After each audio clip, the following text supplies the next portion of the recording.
Shalom, puji Tuhan. Saudaraku, Tuhan Yesus baik. Dengan kasih-Nya memelihara kehidupan kita. Bersyukur masih ada nafas hidup yang Tuhan berikan.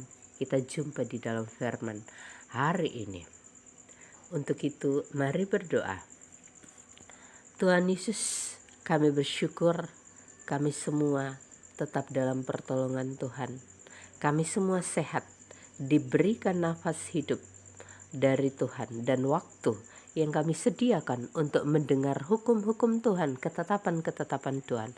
Kami mau berpegang pada firman-Mu. Tuhan, minta ampun dosa dan pelanggaran kami. Di dalam nama Tuhan Yesus kami berdoa. Amin.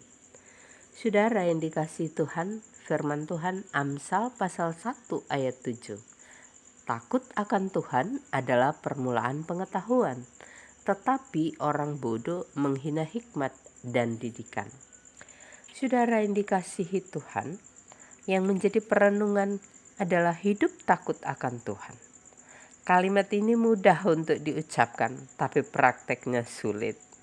Saudara, kita hendak mengetahui apa itu takut akan Tuhan. Saya melihat di dalam beberapa bagian. Pemazmur pasal 112 ayat 1. Takut akan Tuhan sama dengan sangat suka kepada perintah-perintahnya. Mazmur 119 ayat 63.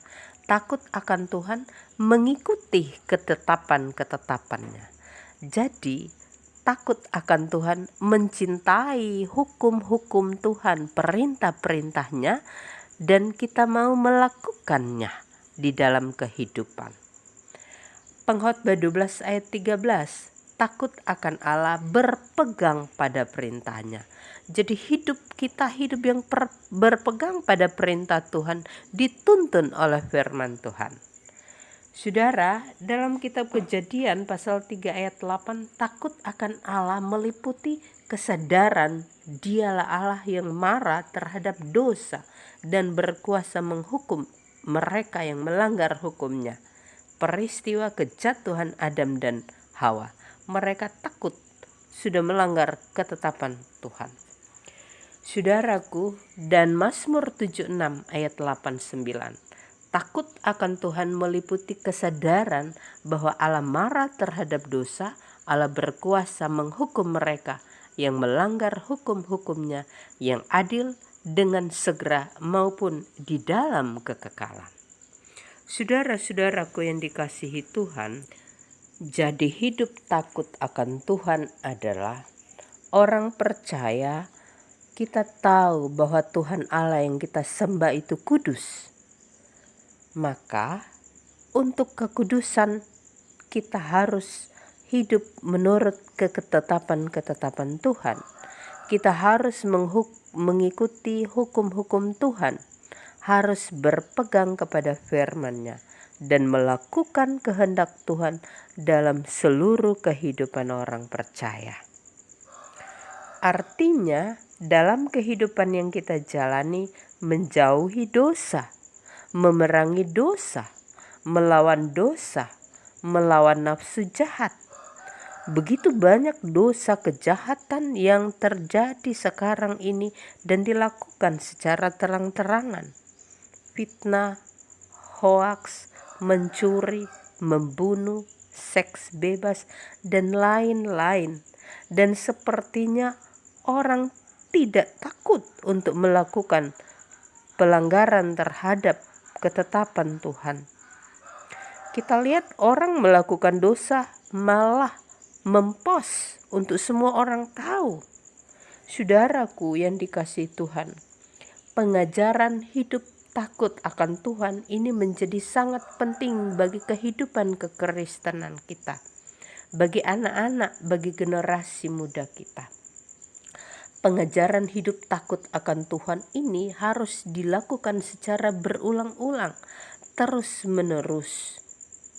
Dan pengajaran ini tidak hanya lewat kata-kata, tetapi lewat tindakan, menjadi teladan bagi kita orang tua, orang dewasa, dengan setia, dengan tekun, mengajar, membimbing, mendidik anak cucu-cucu kita, generasi muda, untuk hidup takut akan Tuhan.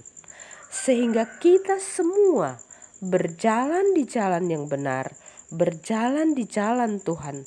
Kita semua terhindar dari penghukuman Allah. Saudaraku, orang yang hidup dalam hukum-hukum Tuhan, orang yang hidup takut akan Allah, ada upah. Apa upahnya? Amsal 22 ayat 4. Ganjaran kerendahan hati dan takut akan Allah adalah kekayaan, kehormatan, dan kehidupan. Terpujilah Kristus. Amin. Saudara, kiranya firman Tuhan ini bertumbuh baik dan berbuah dalam kehidupan kita. Mengakhiri perenungan, mari berdoa. Tuhan Yesus, terima kasih atas firman-Mu. Tolong kami dengan kuasa Roh Kudus melakukan firman ini. Tuhan Yesus, kami mau berdoa untuk semua yang mendengar berita ini. Berikan kami kekuatan dan kesehatan selalu. Segala usaha dan pekerjaan kami, Tuhan tolong, supaya mendapat keberhasilan untuk jadi berkat dalam hidup. Tuhan Yesus, bagi anak yatim piatu, ibu janda duda, Tuhan tolong mereka semua dalam pertolongan-Mu, sehat dan berkat-berkat-Mu selalu tersedia dalam hidup mereka. Bagi pemerintah kami dalam menjalankan tugas pemerintahannya, dari pusat sampai ke desa, Tuhan campur tangan supaya berjalan baik dan berhasil.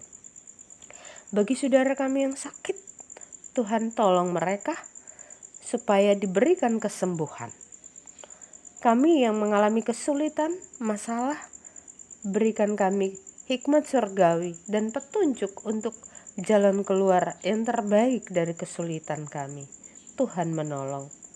Saudara, Tuhan Yesus kiranya menolong kita semua dan memampukan kita semua dalam menjalani hidup ini yang penuh dengan dosa.